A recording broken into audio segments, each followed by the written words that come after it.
Hello friends, मैं इसके Saini MIC group में एक बार और आपका स्वागत है।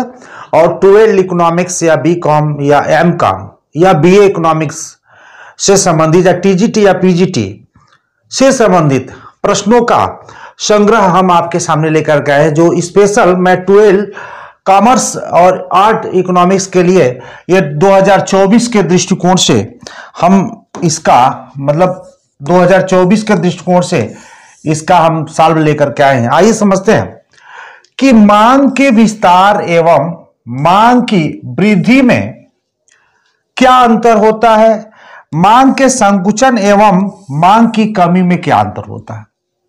अगर हम साधारण बोलचाल की भाषा का बात करें तो सब एक ही है, लेकिन अर्थशास्त्र की भाषा में ये सब अलग अलग है। तो आइए हम देखते हैं मांग के विस्तार एवं मांग की वृद्धि में क्या अंतर होता है। मांग के विस्तार, देखिएगा दो शब्द है, यह एक विस्तार शब्द है और यह एक है वृद्धि। ये मांग दोनों क्या है, ये कही है, यानी यहां मांग शब्द लगा हुआ है, दोनों के सामने मांग शब्द लगा हुआ है, लेकिन यहां पे लिखा हुआ विस्तार, यहां पे लिखा हुआ है वृद्धि। आप कहेंगे अरे भाई विस्तार और वृद्धि तो एक ही चीज होता है, लेकिन नहीं, इकोनॉमिक्स की भाषा में यह दोनों अलग अलग होता है।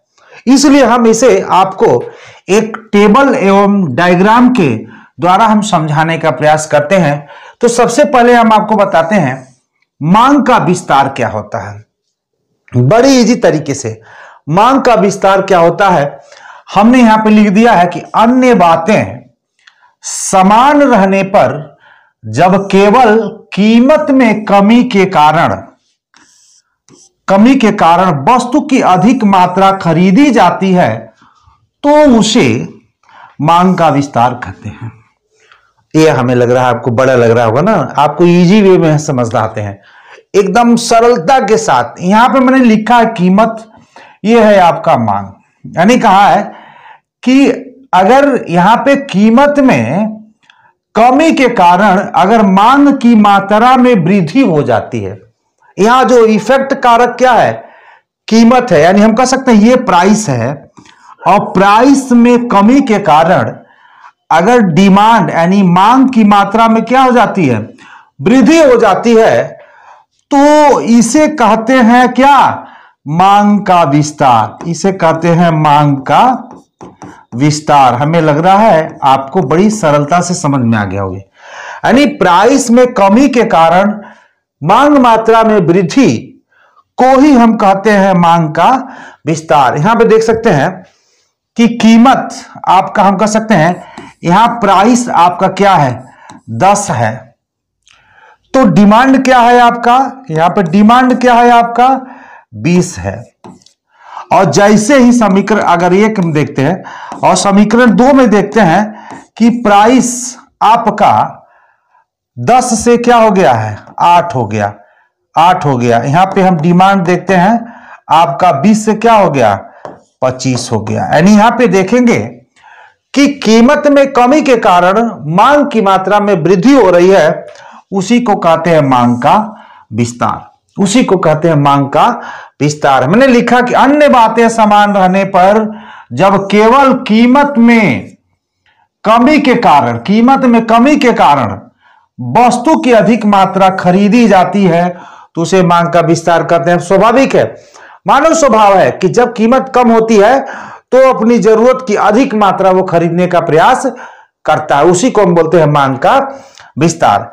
तो इसे हम देखते हैं, यहां पे एक सादा है कि नहीं मेरे पास, हाँ चलिए यही आपको हम समझाते हैं। इसको हम इरेज करते हैं और आपको यही इसका हम डायग्राम भी समझाते हैं।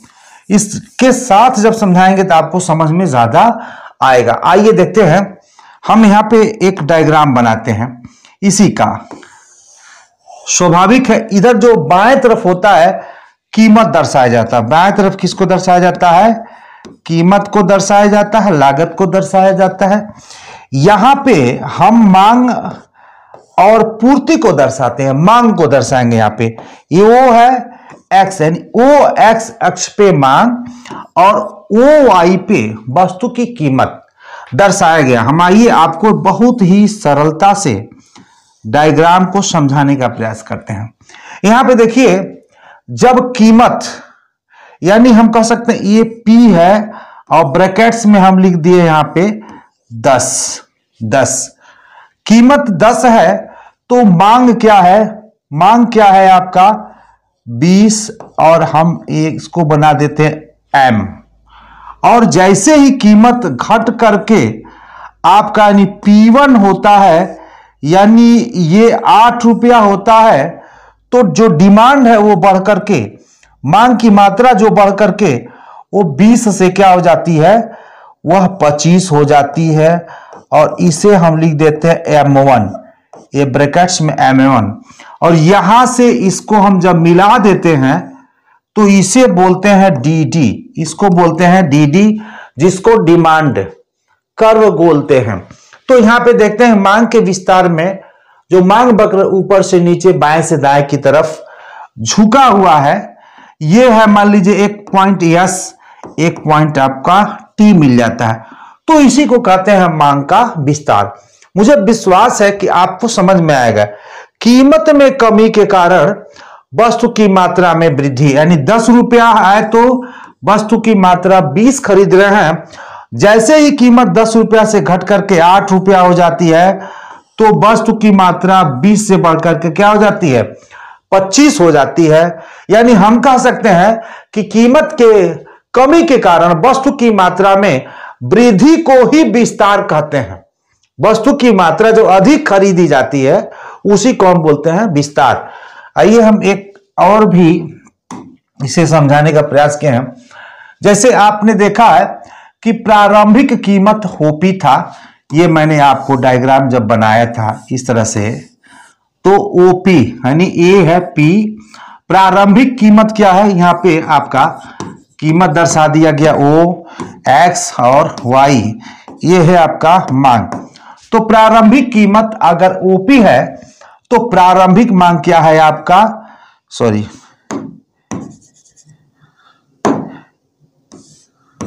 प्रारंभिक मांग क्या है, OM है। और बाद की कीमत OP1 है तो बाद की मांग क्या है, OM1 है। यानी और ऐसे हम गिरा दिए, ये आपका हो गया आपका DD। वही चीज जो हमने आपको टेबल के द्वारा डायग्राम को समझाने का प्रयास किया था। एग्जाम्पल में भी अगर लिखना चाहे तो आप लिख सकते हैं कि कीमत 10 रुपए होने पे वस्तु की मांग आपकी 20 है और कीमत 10 रुपए से कम होने के कारण वस्तु की मात्रा बढ़ करके 25 हो जाती है। तो ये आपका इसका एक फॉर्मेट बना दिए हैं।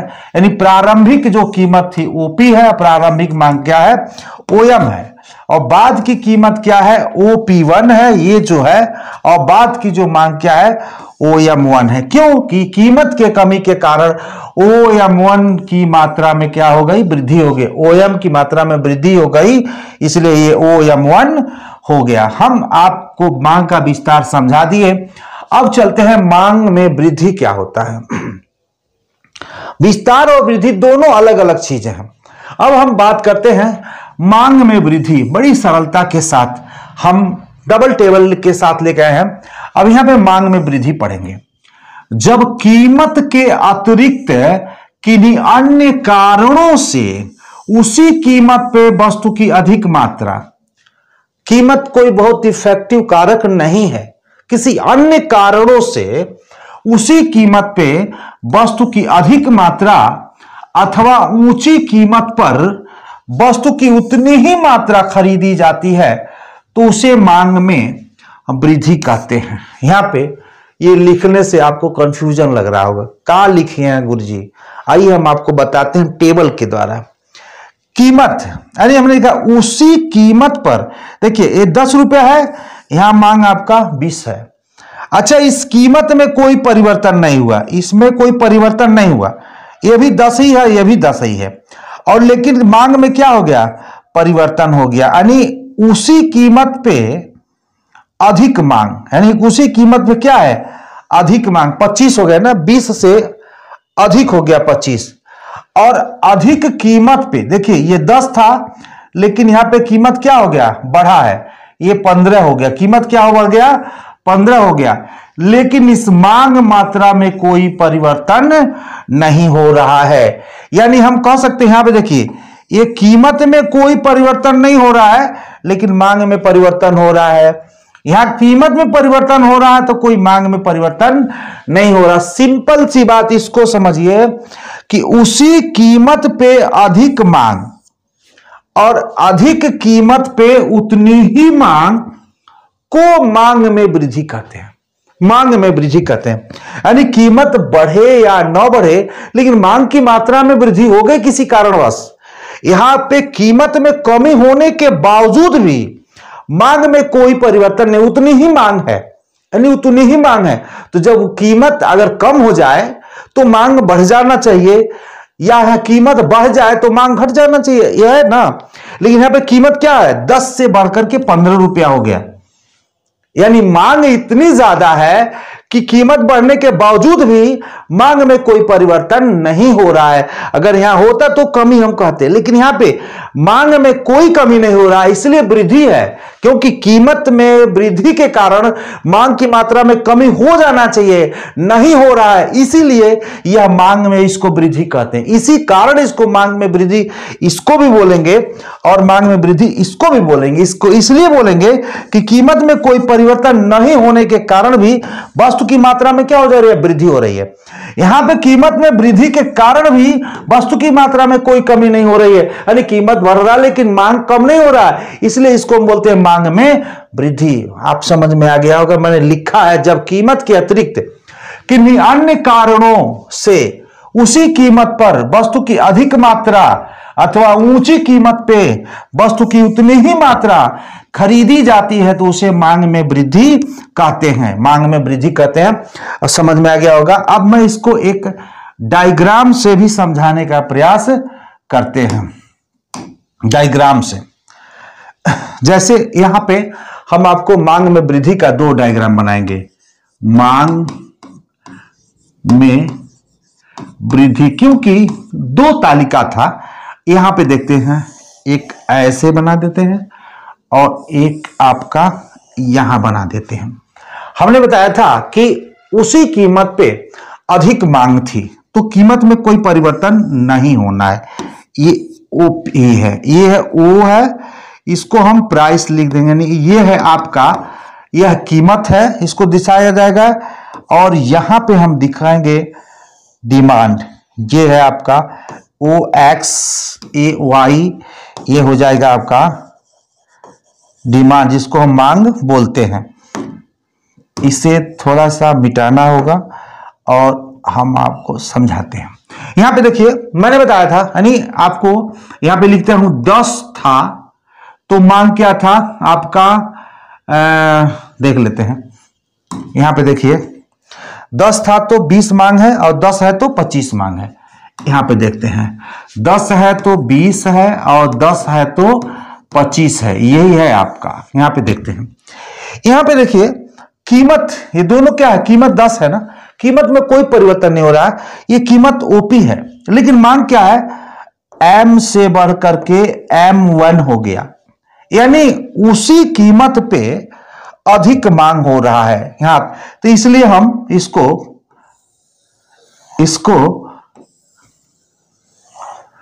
डी और D1 और ये D1 हो जाता है, S हो जाएगा आपका, T हो जाएगा। यानी हम कह सकते हैं कि यह क्या हो रहा है, उसी कीमत पे अधिक मांग। देखिए ये 10 रुपया है लेकिन ये 10, हम ब्रैकेट्स में अगर 10 लिख दें तो ये कीमत 10 है और मांग क्या है, ये मांग 20 था और मांग क्या हो गया आपका 25 हो गया। यानी हम कह सकते हैं कीमत में कोई वृद्धि या कमी नहीं हो रही है यहां पे, लेकिन मांग की मात्रा में क्या हो रही है, वृद्धि हो रही है। तो इसीलिए हम यहां पे लिखते हैं, थोड़ा सा इसको इरेज कर दें,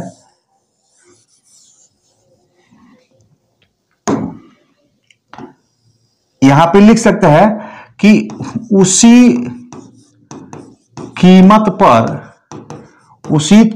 पे अधिक मांग, उसी कीमत पर अधिक मांग को मांग में वृद्धि कहते हैं। उसी कीमत पे अधिक मांग को मांग में वृद्धि कहते हैं। अब एक डायग्राम और जो बनना था उसमें हम इसको बनाते हैं, क्योंकि इसमें कीमत बढ़ रही है लेकिन मांग की मात्रा में कोई परिवर्तन नहीं हो रहा है। पहले कीमत P था और P से बढ़कर के P1 हो गया, लेकिन OM यानी मात्रा में कोई परिवर्तन नहीं हो रहा। इसको हम प्राइस, ये हो जाएगा, ये आपका हो जाएगा डिमांड हो जाएगा, ये आपका डिमांड हो जाएगा, और ये आपका ये हो जाएगा D, ये हो जाएगा D, ये हो जाएगा आपका D1 हो जाएगा।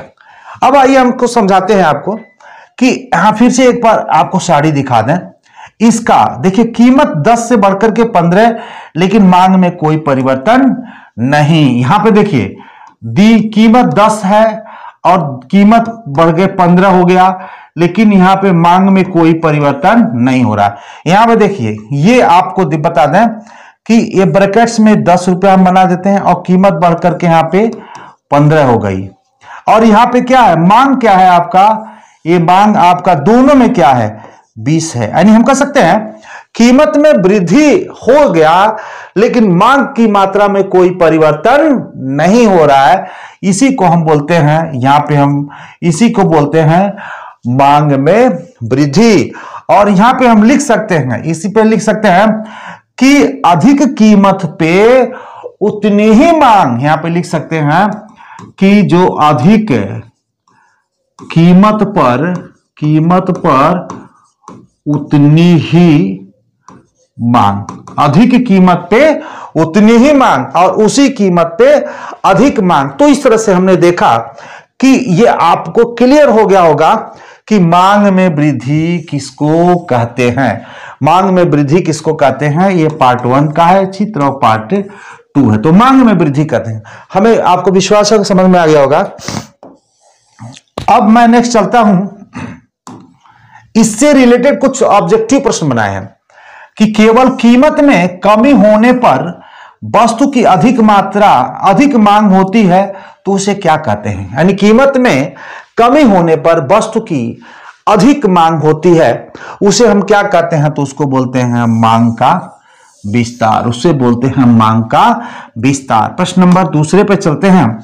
उसी कीमत पर वस्तु की अधिक मात्रा और ऊंची कीमत पे वस्तु की उतनी ही मात्रा खरीदी जाती है तो उसे कहते हैं, अभी अभी आपको मैंने बताया था, ऑप्शन बी सही है, बोलते हैं मांग में वृद्धि। ऑप्शन बी सही है, बोलते हैं मांग में वृद्धि। एक मांग वक्र पर नीचे की ओर संचलन के लिए कौन से शब्द का प्रयोग किया जाता है, तो मांग का विस्तार। मांग का विस्तार नीचे की तरफ ऐसे संचलन कर रही थी, आपने देखा था, तो इसे बोलते हैं मांग का विस्तार। नेक्स्ट हम चलते हैं